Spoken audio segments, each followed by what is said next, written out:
would like to present a joint work with Thomas Baudin and Paola Gobbi, both from UCL. And so in this paper, I'm going to talk about the extensive margin of fertility. I will try to convince you that it is important and that understanding how it changes is important to assess the effectiveness of development policies in reducing overall fertility. So how, no, okay. So I'm going to talk about the intensive and the extensive margins of fertility. So most studies do not make that distinction. So I think, but you understand that the extensive margin, it's when one goes from no kids to some kids. So it's sometimes we call it childlessness, while the intensive margin, it's the decision about the number of children conditionally on having children. Now you could think that for developing countries, which will be the topic of the subject of analysis here, total fertility is very high and childlessness should be very low. Well, that's might be your a priori. So I will show you that it's not the case. And in fact, childlessness is something important also in developing countries. And so the question is there anything special with childlessness we should care about? So I will show you that in fact, the two margins do not behave the same way, and it's important to look at them separately. And so in particular, we will show that it is important, this distinction is important when we talk about development policies. So let's first look at some data. So here we put together census data from 36 developing countries, and we look at women aged 40-54, and here you have the intensive margin of fertility, which is drawn. So what do we have? We have the total number of children ever born, surviving, as a function of the years of schooling of the mother, and this for ever married people and never married people. And it's conditionally on having children, because it's the number of children of mothers. And so you see what you know already, it's monotonically decreasing with education. Maybe you did not know that it was also the case for single women. But so you have this monotonic relationship. Maybe one reason could be the opportunity cost story. When you are more educated, it's more costly to... Ever single? It's never married, ever single, yeah. So if you look at countries separately, you have this picture where you see the 34 countries together. And so I just put the picture to show that you retrieve this negative trend. Huh? So it's quite a robust fact to see that the intensive margin is number of children ever born is monotonically decreasing with the education of the mother. Sometimes it's a bit flat and then decreasing. And for single women, now the picture becomes a bit blurred because you have some cells where you have very few observations, like a single woman with 4 years of education in Uganda. Maybe I don't have that many women. So that's why it's, you have all these movements, but also you see, I hope you see that the trend is really decreasing. Now let's look at the extensive margin, so childlessness. Here you have it at the global level for developing countries, for, again, single and married people. The scales are different. Of course, you read for single on the left here, and you read for married on the right. And here, it's no longer a monotonic relationship. It's more like a U-shaped relationship or a J-shaped relationship. So here it's more like decreasing. Then there is a kind of minimum around here, around 8 years of schooling, and then it's increasing. And this is true in many places. So yeah, here you have again all the countries that are on the same graph. There is a kind of minimum that is achieved over there, and so this is true for married people here and for single women too.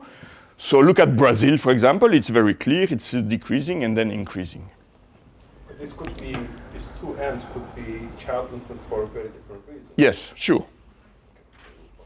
That's so. We can now make our questions, our research questions, more precise. So why do those two margins relate to women's education differently?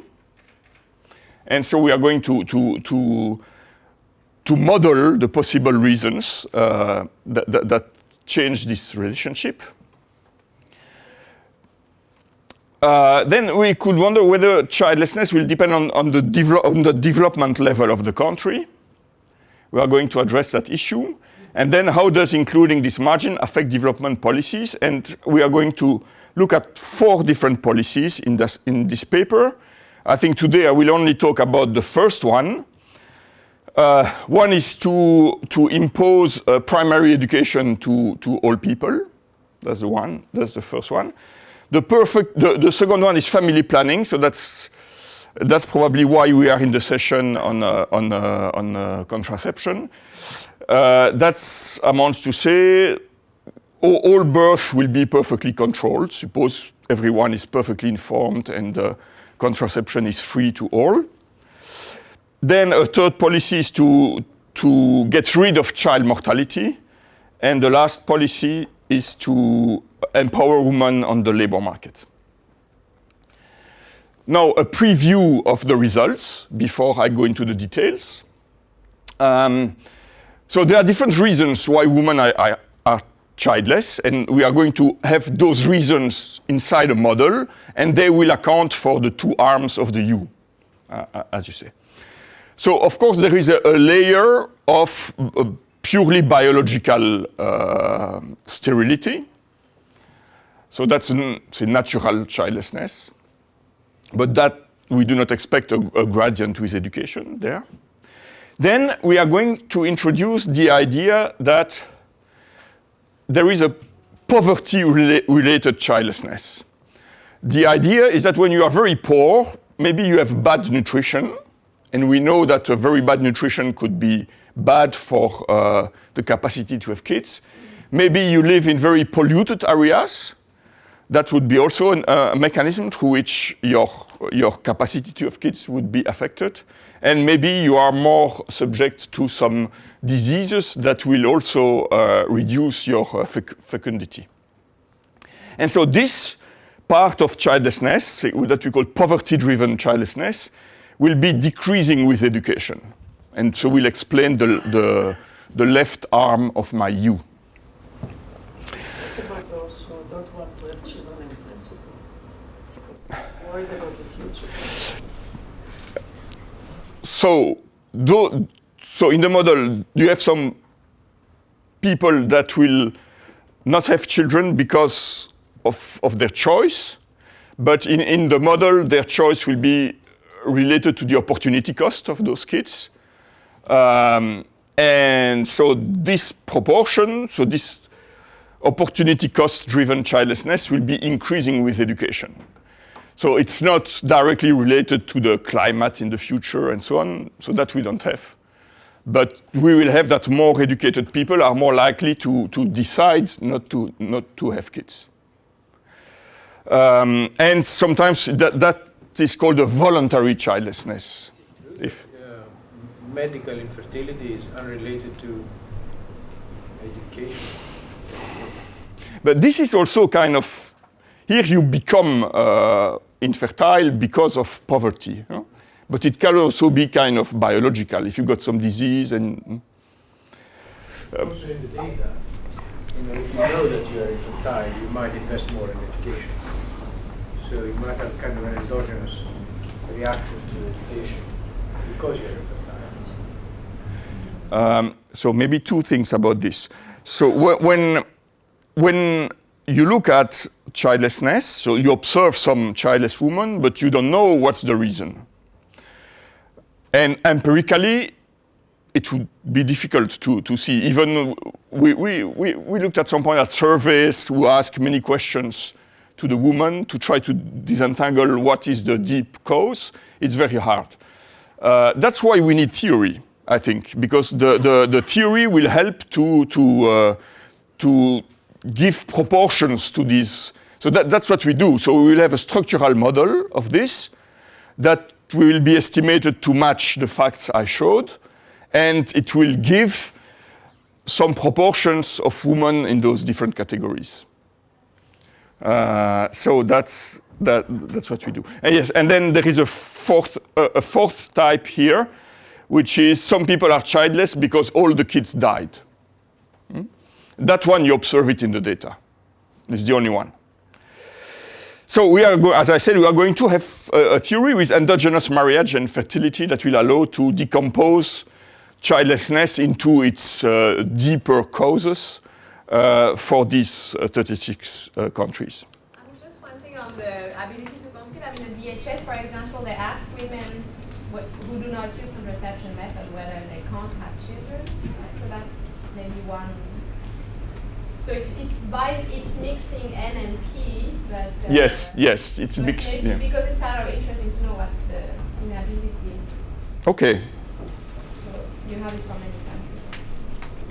But can D be a choice in your mouth? Because I think that's what Bjorn was asking. Whether? Well, if you're really poor, you don't want to bring your kid into like bad economic circumstances. Like for instance, Bjorn Vandenbroek models the profit fertility in France in World War I. Yes. As that you don't want to have kids. Like,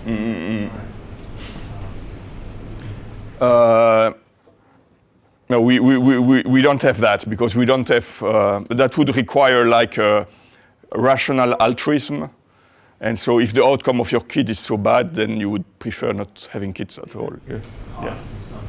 Yeah, but that we don't have. We, consumption has to be bigger than some. That's the P. Yeah, that comes from. Yeah. So you choose, even when the poverty in the P side, you choose not to have a child. No, so I will come back when we introduce this C, how we model that. Yeah.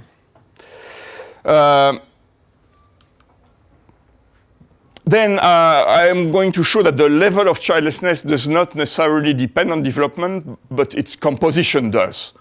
So intuitively, it's clear that for very poor countries, the P component will be large, and then as a country develop, this will go down, but the opportunity cost childlessness will increase.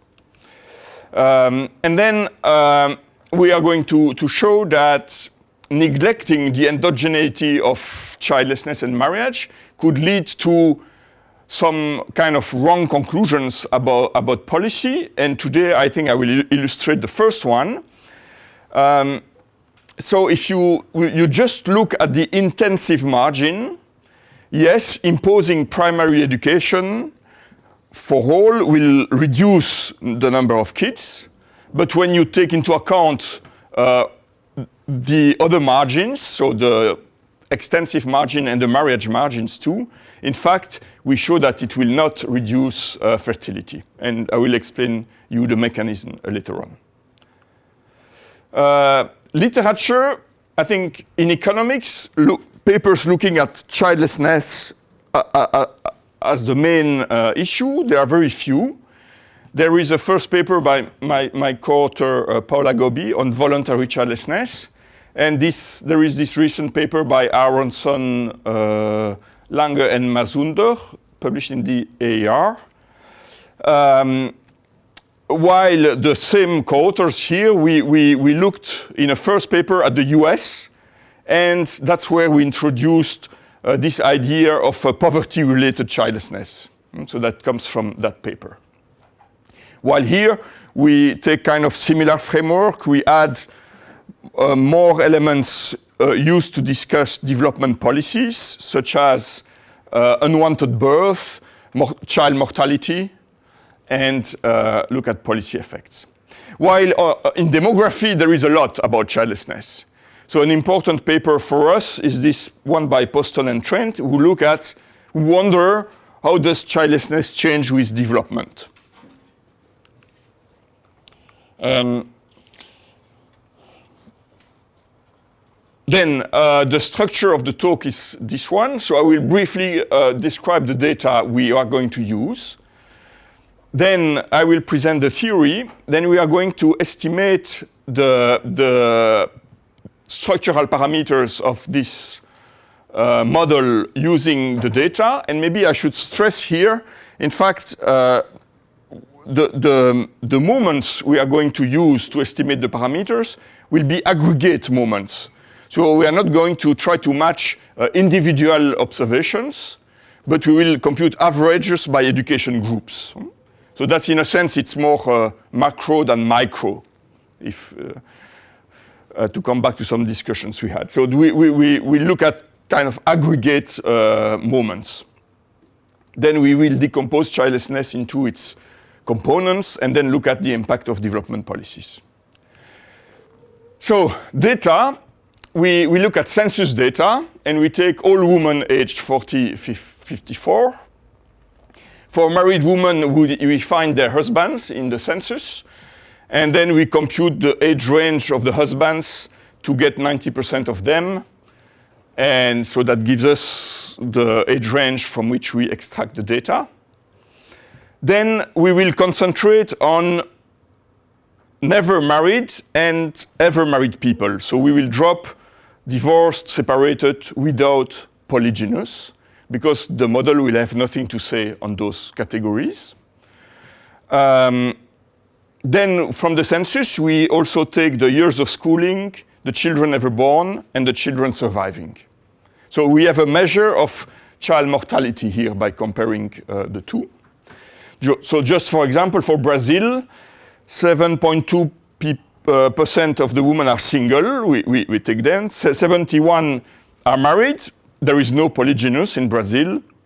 15% are divorced, separated. They are dropped. 6% are widowed. They are dropped too. Those are the countries for which, so the constraint is to have this question on children ever born. So that's limit. You have some countries for which you do not have the information. So then you cannot study completed fertility and childlessness. So in total, we have 4 million women. A little map. And you see that's the childlessness rate of married women across countries. So you see a wide variation. And in some countries, it's very high, like in Cameroon, like in Argentina. Then what are the moments you are going to use for the estimation?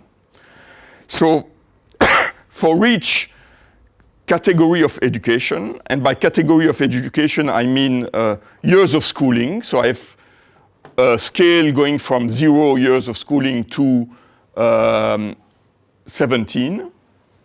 So for each category, we compute childlessness rate, fertility of mothers, so conditionally on having kids, and marriage rates for male and female. And childlessness and fertility, we compute it for single and married women. So we have, in fact, 6 variables: 2 childlessness, 2 fertility, 2 marriage rates, and 18 education levels. When you look at those data, here we summarized some regularities we already saw in my first pictures. So fertility of mothers is decreasing with education for both singles and married, almost everywhere. So that's very, very strong fact. So childlessness is related to a kind of U relationship with education. And then about marriage, it's less easy to find one regularity, but if there is something to keep in mind, it seems that almost everywhere, again, highly educated women marry less often. And that contradicts a paper we just saw today, but is in line with a paper we saw yesterday. Okay, so those are the data. Then I will sketch the little theory here. So first, it will be a static model, so just one period, life. So people are heterogeneous. You have males and females. They have some level of education that is exogenous. It's predetermined. And that's observed. And they have also some non-labor income we do not observe. Then we wanted to talk about family planning because I think it's a very important topic in development policies. You even have journals entirely devoted to family planning issues. So we wanted to introduce this possibility of having unwanted birth. We looked a little bit at the models doing that, where you can invest in the intensivity of effort to avoid having birth. But finally, we decided to do something much simpler. We will, and that was inspired from some macro literature, where you have some models where you have rational agents on one side, and then some Keynesian agents that will spend all their income. And so we do that here. We will say, okay, there will be an exogenous proportion of women who cannot control their fertility, while the others are, just like in most models, perfectly rational and able to control fertility. So notice here, when we talk about control of fertility, it's not about timing of birth, but it's over life. Huh? And that you don't know a priori. You need to marry those women to discover whether they can control or not. So there is a risk you face when you marry someone. And then some women, and some men too, by the way, are naturally sterile, and that is not known a priori. Why do you need the cannot control their fertility? We need that because we would like to see, so we would like to see the effect of a policy that would remove that. A perfect family planning. And I should say, in fact, that feature, so that proportion will come from the data, from DHS data, but it does not help for the fit.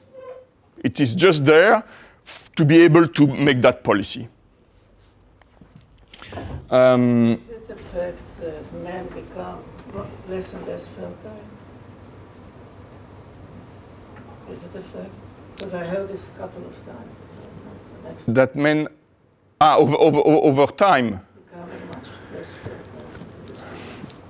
So here, no, you will see we are going to fix a priori the share of naturally sterile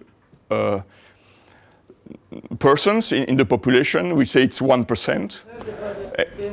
Real phenomenon. And yeah, that it might be increasing with pollution and that's, yes, but we have no time dimension here, so. Then the game will be like this. 2 stages in the game. First, people are matched randomly, and they have to decide whether they will marry or not the person they just met, knowing education and non-labor income. Then they marry or not, and then those things become known. So the ability to control fertility and the sterility status, and the couples have to decide about consumption and number of kids, and the singles also. And then, in the end, the mortality shocks realize, so the infant mortality shocks realize. Just some elements about the structure of the model. So utility of individuals, super simple. Same for men and women, so no a priori difference. And so here you see, so that's consumption fertility, and this little parameter here, nu, that's a parameter that will be estimated. It is just there to allow for childlessness to be a choice, possibly. And the little n is fertility, surviving children, so net fertility, it will be a discrete variable. The behavior of married people will follow a collective decision model where they will maximize the weighted sum of their utilities, and the Pareto weights here will be a function of the relative wage of the two. And here, yeah, when I say relative wage, it's the same as education, because wages, there will be a one-to-one mapping between education and wages. And there is a little parameter here that will be estimated too, that gives the weight of the constant, 1/2, and of the relative weight. Yes, and then here you see wages will just follow Minserian representation. So E is the years of education, rho is the Minserian rate of return, and there is a gamma here, which is the gender wage gap. So gamma less than 1 penalizing women on the labor market. Okay, then we introduce infant mortality in the model because we want to discuss about health policies that would reduce that mortality. So each child has a country-specific probability to survive that also depends on the education of the mother, and that we will take from data. Then we assume that people have to decide ex ante the total number of births, big N, and then there will be a number of surviving children, little n, that follows the binomial distribution. So the advantage of that formulation is that it's possible to understand what we call childlessness-driven mortality. So that some people had maybe 4 births, but none of them survived, and they did not re-optimized like in a sequential model, like you would do in a sequential model. So that's why we follow that assumption. Then you can compute expected utility for both single and the couple. So now let me talk about the fertility constraints. So the ability to control birth, as I said, it will come from the data. We will assume that there is a proportion kappa, depending on education, that controls fertility perfectly, and 1 minus kappa do not control fertility. So this kappa, we will measure it using the DHS data for married women. And we had to decide what to do with single women. That we cannot measure. So here we make the assumption that single women, they can always walk away, so they are not subject to not controlling fertility. Probably they are in between that extreme case and the case of married women. But in any case, that assumption will only matter when we are going to study the perfect family planning policy. Then the C bar we mentioned briefly. So how to model this poverty-driven childlessness? We assume that in order to be able to have kids or to give birth to kids, you need to consume a certain minimum level, C hat. That's a parameter. So if the mother needs to consume that level, so she needs to eat enough in order to be able to procreate. That's, strictly speaking, that's what we do. To model the elements I mentioned in the introduction about nutrition, but maybe also pollution, diseases, and so on. So that's the condition we impose. And it does not, once she reached that level, she can have 1, 2, 3. So it does not. You don't need more to have more kids. But isn't there a cost of raising a kid? Yeah, there will be a time cost. Yes. And that also could be interpreted as just a consumption floor. That if you've got to raise a kid, you just don't have enough income. So you're choosing. Rather, it's not like a pollution story. It's just you're choosing not to have it because. No, because it's not, Fertility of consumption is too high. it's a lump sum. It's not, your story would be you have to pay that amount per child. Here it's a lump sum. You need to have enough calories to be able to be non-sterile. That's the idea. Then some budget constraints. For single persons, it's easy. Yes, so they have some non-labor income. They have some wage. They have a time endowment as a single man of 1 minus delta M. So 1 is the time endowment if married, but then we assume that if you are single, you lose some time because you need to do some more stuff than when you are married. So that's one of the gain of marriage. And delta M will be estimated from the data. Same for women. You have a delta F here. You also have a good cost that you have to pay if you are single or if you are married. So it's the same. So by being married, you save on time and also on that good cost. Then children, they only cost time. So that's the opportunity cost of having N kids. For a single woman, yes, we assume, I did not stress that, a single woman can always have kids, finding partners on Saturday night, while single men cannot. And you mean that by having kids, I mean taking care of kids.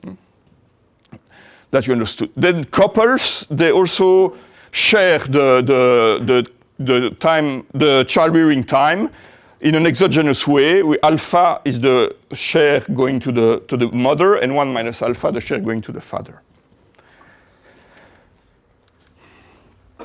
Then, after marriage, we have several outcomes. You have sterile person, people controlling their fertility, people not controlling their fertility.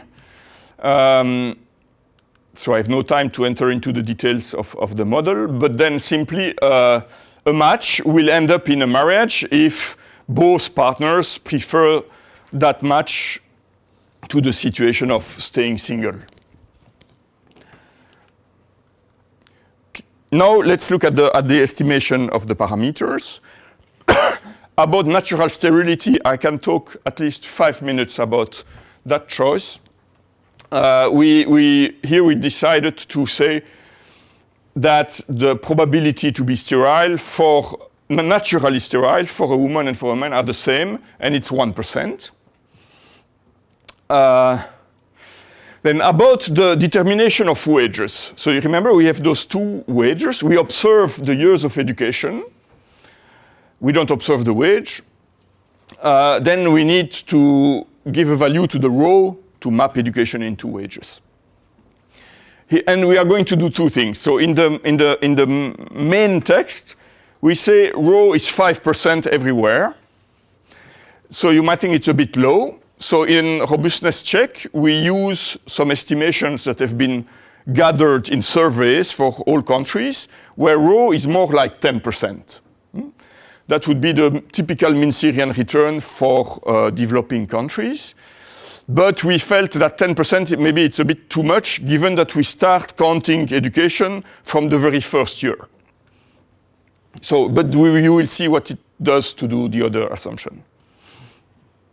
And gamma, again, there are no wonderful measure of this gender wage gap, but we take the values from the Global Gender Gap Report, who also gather, it's a survey of evidence across countries.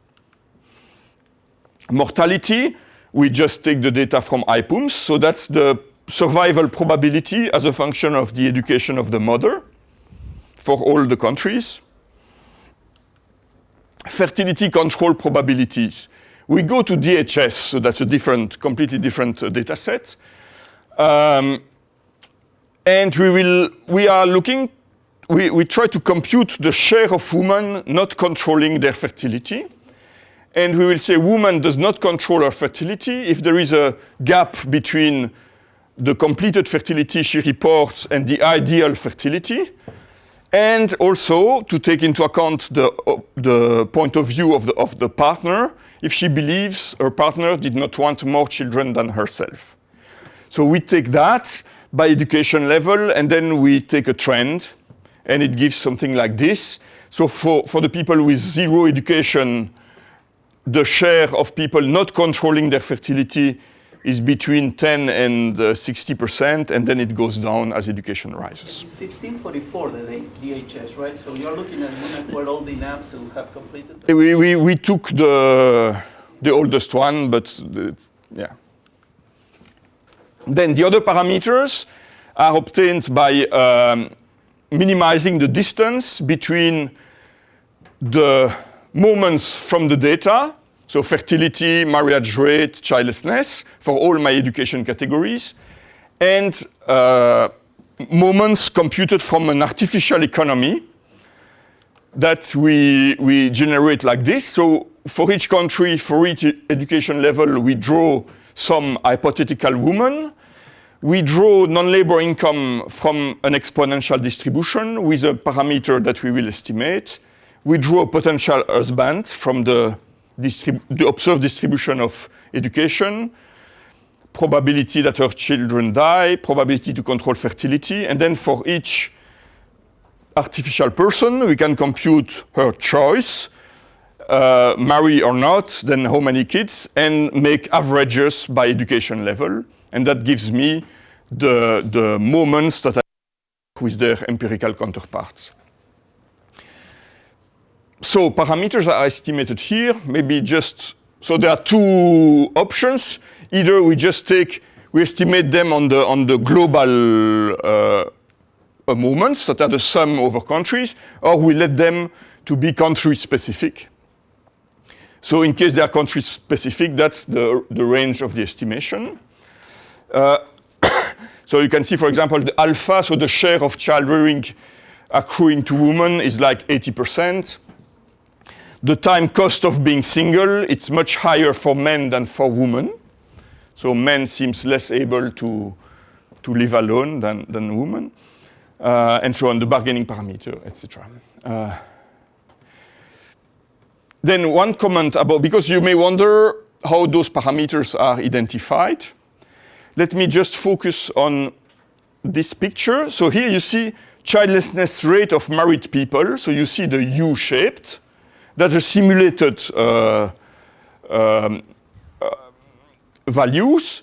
And then what happens if you increase alpha? So alpha, the share of child rearing going to women.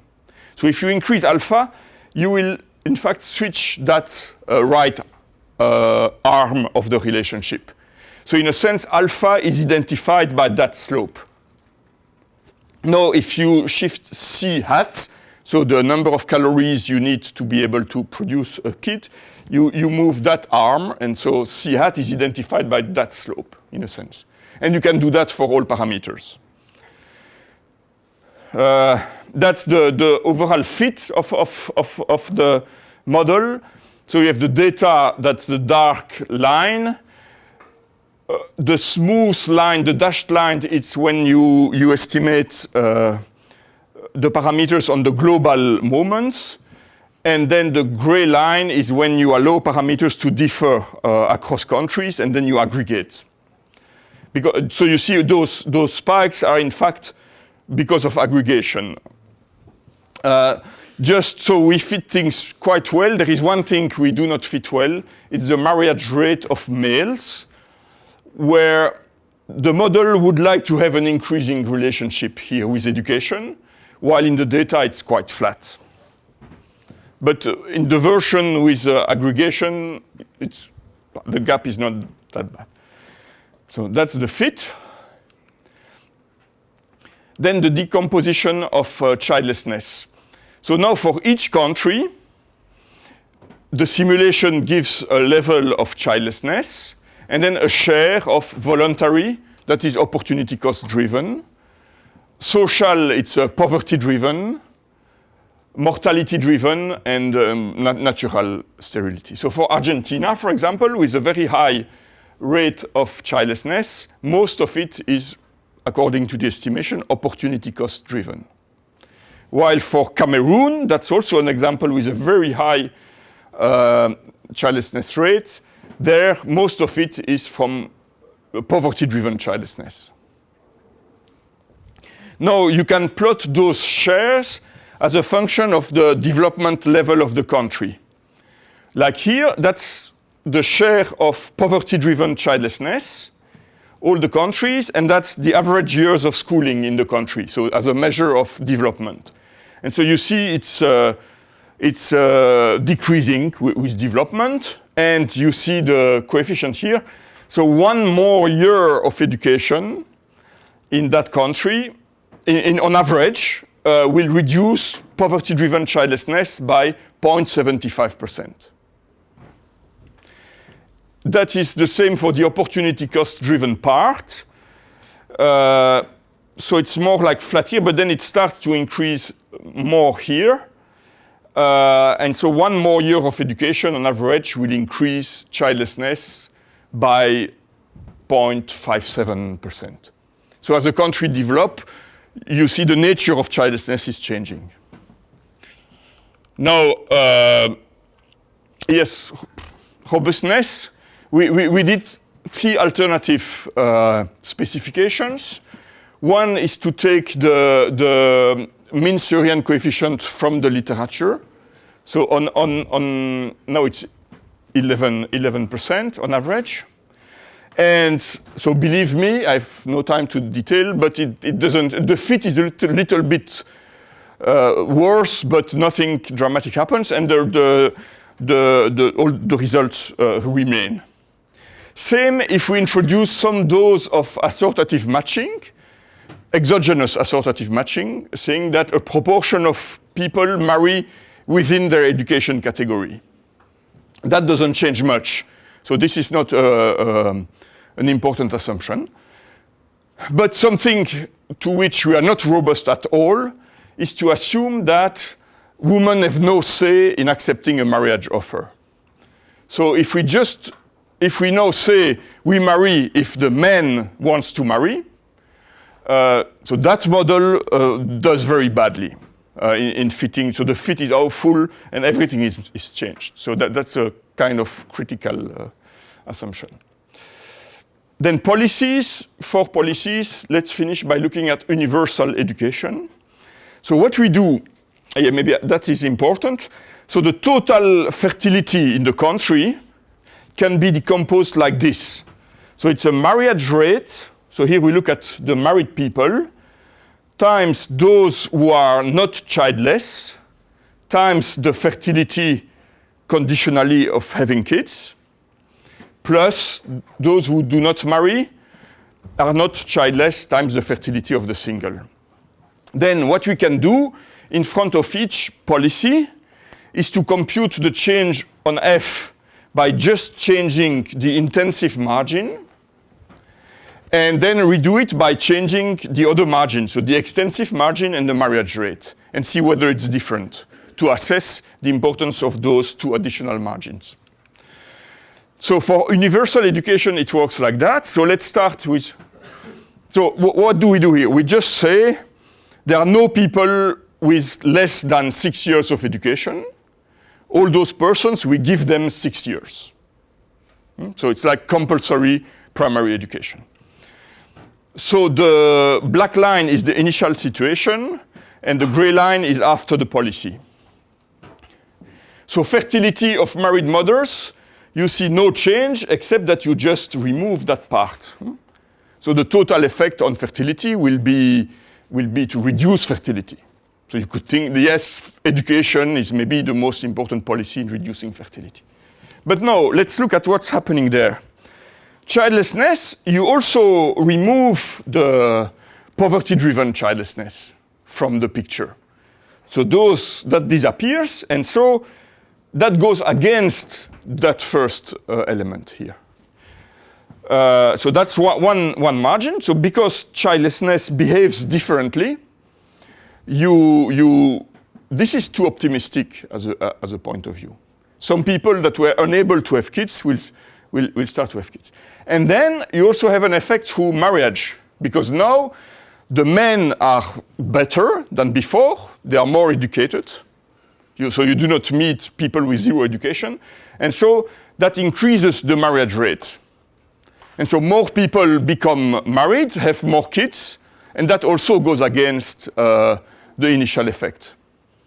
Now, computing all those mechanisms, so universal education will decrease fertility by like 4% if you just look at the intensive margin, but taking in addition the extensive margin and the marriage margin, the effect is 0 on average. And you have the detail here. Okay, so in the paper, we also show what's happening to the family planning policy, the health policy, and the gender empowerment policy. So I will finish here. I think it's time. So I hope that you are convinced that the extensive margin is worth looking at. Thank you.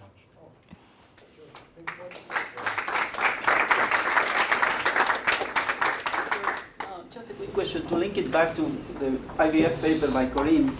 Would it be difficult to allow for high education is exogenous, so can you allow for high educated women to have a little bit of pollution in some sense of more sterility, given the fact that by this exogenous education they are going to attempt their pregnancies later in life, and otherwise it seems that all is opportunity cost driven for all those women. So if you want to plot the causes of childlessness by education, you have a kind of layer of biological, but it's small. It's like it's for a married couple. If they stay together, it's 2%. But it's increasing in education, is what he's saying. That one is flat. He says, yeah, but it will not be much. Huh? No, I think it will be very small. No, that's. Okay, thanks a lot. So see you.